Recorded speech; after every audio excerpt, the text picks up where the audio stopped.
Всем привет! Вы на канале Full Stack on Python, и сегодня мы с вами разберем основные HTML теги, практически все, что вам нужно знать в HTML.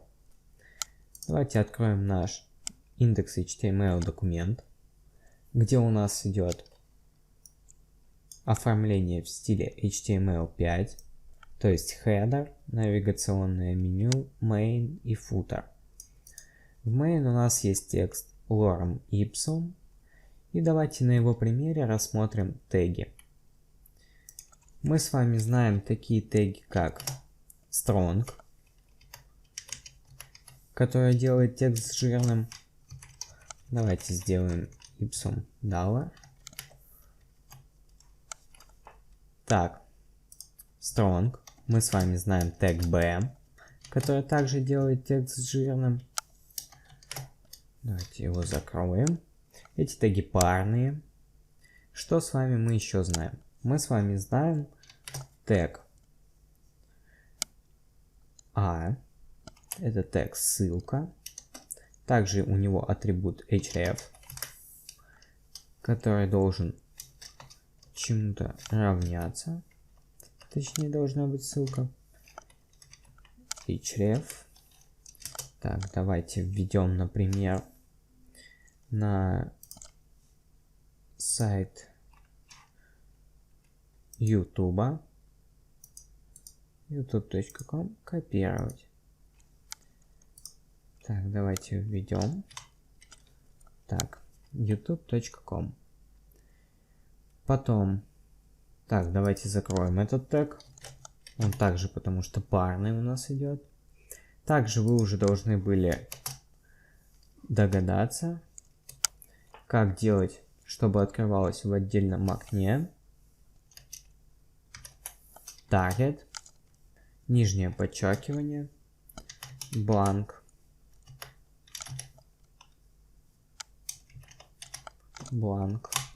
Давайте посмотрим, что у нас сейчас получилось. Вот мы видим жирный текст. Вот мы видим, у нас вкладка открывается в другом окне, на YouTube. Так, жирный текст, ссылка. Мы с вами также знаем P, абзацы. Давайте сделаем эти абзацы. Давайте сделаем вот здесь P, то есть абзац. И вот здесь. Закроем абзац. Ctrl-S. Перезагрузить. Вот, у нас получилось абзац и другой абзац. Только тут он у нас идет без отступов. Давайте это посмотрим. Вот у нас есть абзац. Тут, тут мы видим марджины. Это мы с вами проходили в основу CSS. То есть вот эти оранжевые полосы, отступы. Здесь у нас их нет. Давайте также сделаем. Хотя давайте мы как раз на этом примере рассмотрим другой тег. Давайте рассмотрим тег br. Он непарный. Пишется вот так. Что он делает? Он делает перенос строки сразу же после этого слова. Уже со своим отступом. То есть Ctrl-S. Все, что после него, переносится на другую строку. Так, давайте перезагрузим. Так, у нас перенеслось. Давайте сделаем это еще один раз, чтобы вы увидели. Там не очень хорошо видно. Давайте BR. Так, лучше вот так с пробелами не делать. Ctrl-S. Перезагрузим. Вот, у нас перенеслись строки. Они также без своих каких-то внутренних отступов, разве что имеют display блок. Мы с вами это пройдем в CSS. У нас будет такое свойство display. Вот мы видим перенос строки.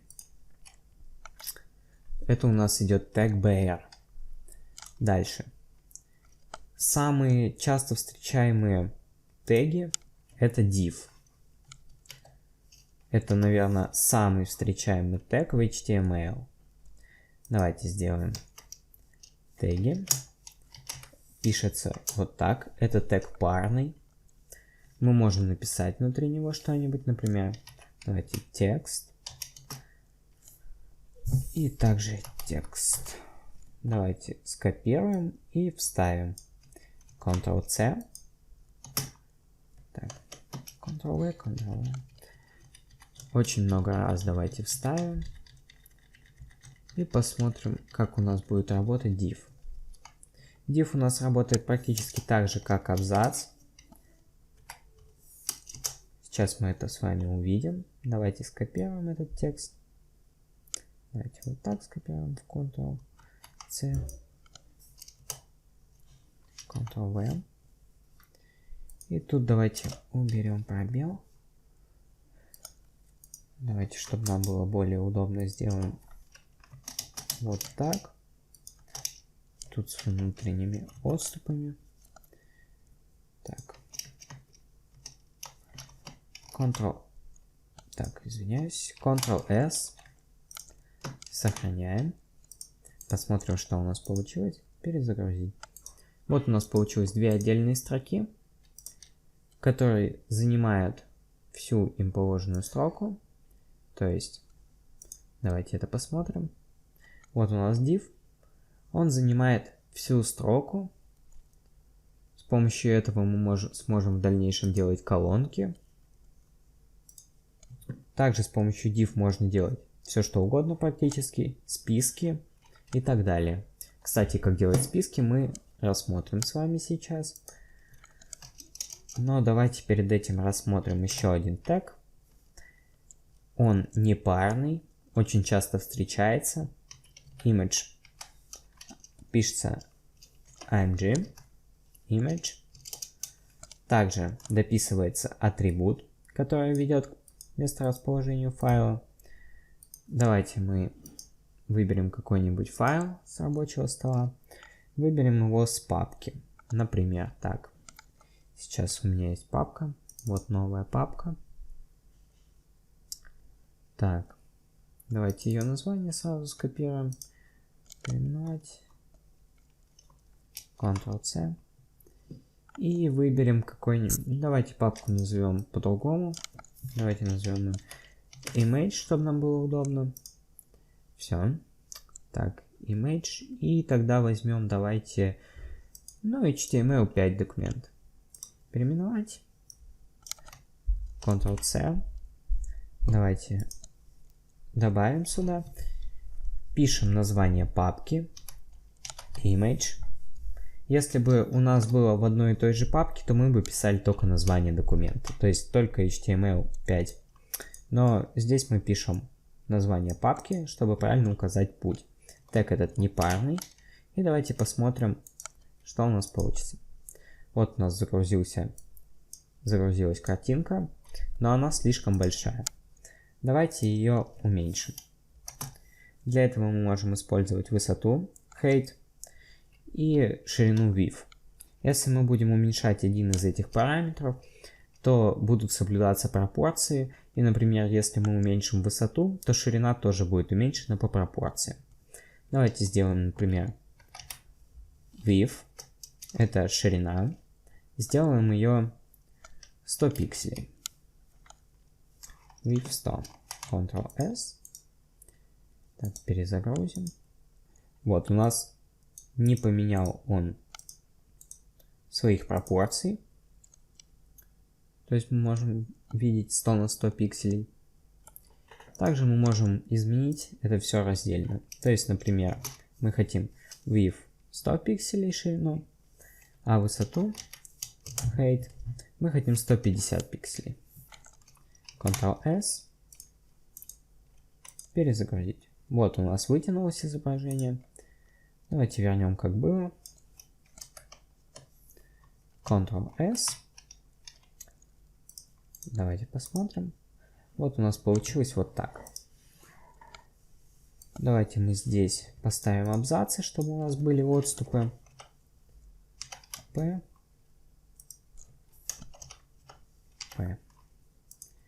Сохраним. Вот мы видим, появились отступы. Так. У div также мы можем задать отступы. Это делается проще, это делается через CSS, поэтому чаще всего используется div. Далее, давайте разберем список. В навигационном меню мы его создадим. И список есть UL. Давайте его напишем. UL. Это у нас список идет точками. То есть давайте посмотрим.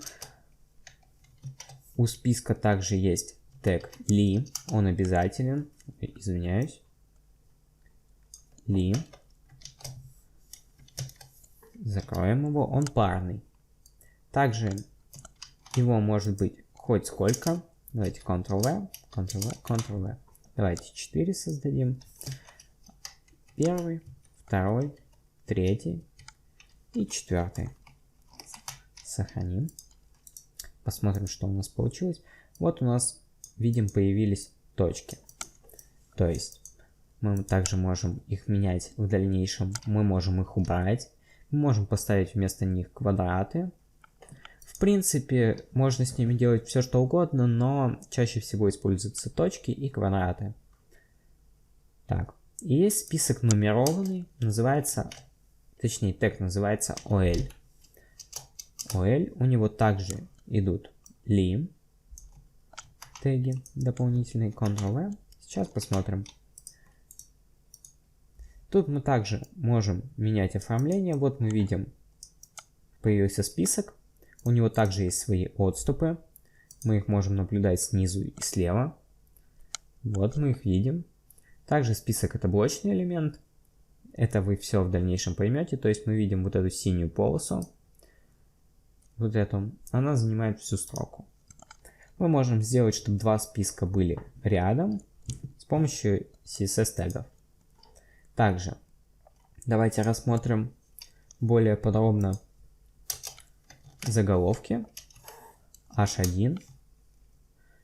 Давайте напишем заголовок. Заголовок первого уровня. Давайте скопируем и сделаем таких 6 заголовков. И посмотрим, как выглядят все заголовки. Раз, два, три, 4, 5, 6. Давайте здесь будем менять. Заголовок второго уровня. H2. H2. Тут давайте H3. Заголовок третьего уровня. H3. H3. Ой, извиняюсь. Это уже заголовок четвертого уровня. Давайте поменяем тут все. H5 и H6. Так, один лишний сделали заголовок. Давайте тут также поменяем. 4, 5, 6. Всего заголовков 6 уровней. Сейчас мы каждый из них с вами рассмотрим. Кстати, заголовки практически всегда выдаются в поисковых запросах. То есть заголовок H1 в сайте, он должен быть обязательно, и по нему будут выдаваться запросы поисковые. Давайте посмотрим, что у нас получилось. Вот мы видим 6 уровней заголовков. Вот самый большой H1 и так далее. У каждого из них есть отступы. Они у нас идут одинаковые для каждого заголовка. То есть вот мы видим. Так, 6 заголовков. Что мы еще с вами должны рассмотреть? Так, давайте рассмотрим очень интересные теги. Sub и sub. Это теги чаще всего используются для прописывания каких-то формул химических. Ну, также их можно заменить в CSS. Но я обычно использую HTML, потому что мне так проще. Так, давайте посмотрим, как они у нас работают. Так, тут пишем sub. Sub у нас идет нижняя строчка, то есть текст выравнивается пониже немного. Sub. Ой, извиняюсь. Sub у нас нижняя строчка, sub верхняя строчка. Давайте посмотрим. Так, где у нас это? Вот, смотрим. Это у нас sub. Можем посмотреть код. Вот у нас идет sub. То есть смотрим, он стал меньше и ниже. И у нас есть sub. Он стоит выше. То есть, например, вам это понадобится в домашнем задании. Там такое будет. Так, давайте рассмотрим еще один тег. Называется small. Наверное, вы знаете, кто знает английский. Такой тег. Это означает маленький. То есть будет мелкий размер шрифта. Small. Так, мы не закрыли его. Ctrl-S. Сейчас мы посмотрим. Так, вот у нас текст мы видим. Он стал меньше. Посмотреть код. Да, действительно, это у нас small. И текст стал меньше. Так. В принципе, на этом урок у нас будет окончен. Сейчас я вам покажу домашнее задание. У вас будет домашнее задание в приложенном файле. Это будет картинка. Так, извиняюсь. Сейчас найдем. HTML 2.2. У нас будет вот такая картинка. Точнее, у вас. Так, давайте сделаем вот так. Так, у вас будет вот такая картинка. Тут будет заголовки, зачеркнутый текст. Кстати, да, мы с вами не разобрали зачеркнутый, курсивный и подчеркнутый текст. Давайте же это сделаем. Есть такой тег I. Он у нас идет выделение курсивом. Сейчас мы это увидим. Закроем его. Это парный тег.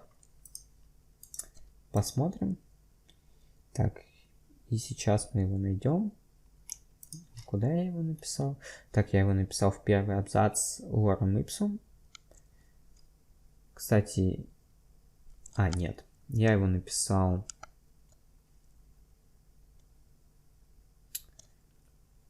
Почему у нас тут так? Вот мы сделали...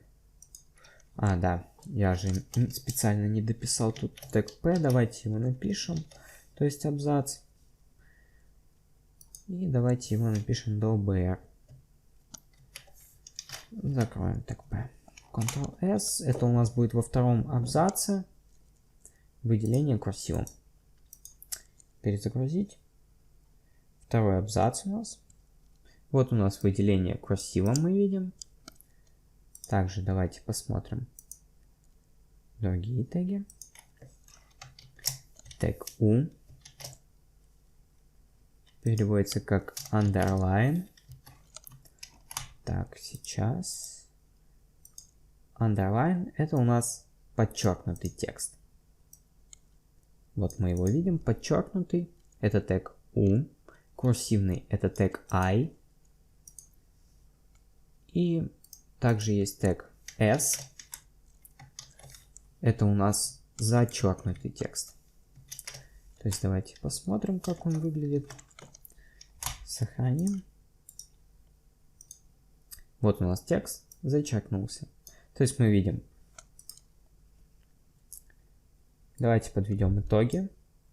Мы с вами знаем теперь, какие есть заголовки. Знаем то, что их есть 6 уровней. Знаем два вида списков. Нумерованный и точечный. Знаем, как сделать двумя способами жирный текст. Как сделать ссылку, и чтобы она открывалась в отдельном окне. Как подчеркнуть текст. Как его зачеркнуть. И как сделать его курсивным.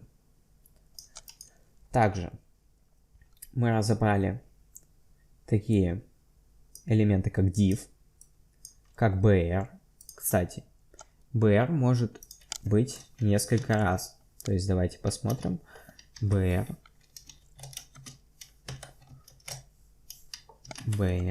И у нас будет 3 переноса строки.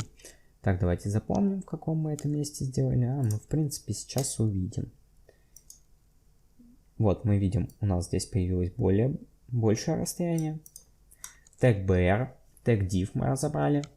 Такие теги, как sub и sub, которые у нас идут парные. Разобрали тег image. Теперь вы знаете, как добавлять фотографии. И вот ваше домашнее задание. Вам надо сверстать эту страницу. Файл будет приложенный. Вам надо ее сверстать в точности. Ну, практически в точности, потому что точных размеров у вас, к сожалению, нету. Тут есть заголовки, картинки, маленький текст, также sub и sub. Потом список, зачеркнутый текст, курсивный текст, подчеркнутый текст, теги P, то есть абзацы, и теги BR, то есть перенос строки. Давайте посмотрим, что у вас должно получиться. Да, к сожалению, я убрал из этой папки фотографию, но она у меня была. И в принципе мы видим то, что этот сайт ничем не отличается от картинки. Если сюда также добавить изображение, то есть вот мы видим, также зачеркнутый шрифт, и в принципе все совпадает. Вам надо сверстать такой сайт. Картинка еще раз будет в приложенном файле. Всем спасибо за внимание. Всем пока.